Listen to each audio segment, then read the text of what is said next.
process was very unfair. Julie Krull is an alum of Washington Lee High School, named after two generals, George Washington and Robert E. Lee. The Arlington County School Board voted last summer to ditch the name Robert E. Lee because he led the Confederacy in its fight to keep slavery legal.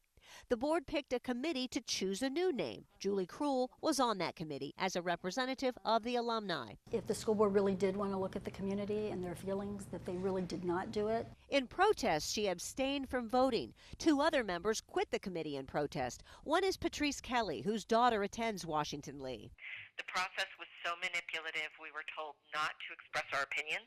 We were brought in to give our opinions as members of the community, and instead we were manipulated and directed to vote in a certain way. And at that point I realized this was not an opportunity to provide community input. This was to play a role as a puppet in a predestined conclusion, and I resigned. Kelly says there was an effort underway to pick another Lee like Harper Lee, but they were told to only express their opinions to the names they were, quote, being fed.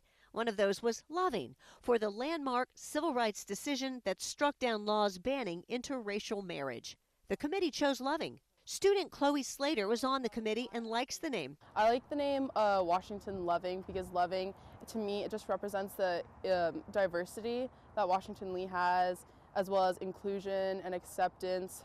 But these alums and community members say most people in the community want to keep the name Lee. Dean Fleming with the Alumni Association says that sentiment is evident in hundreds of emails.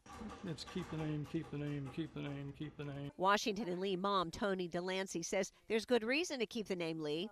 I'm also a graduate of West Point, and my husband is a graduate of West Point. Robert E. Lee is a graduate of West Point.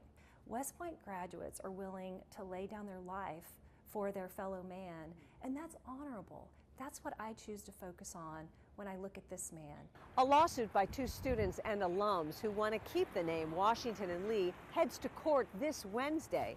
Despite that lawsuit, the renaming appears to be moving forward because on Thursday, the renaming committee presents its recommendations to the school board. The top choice is Washington and Loving. The backup is Washington and Liberty.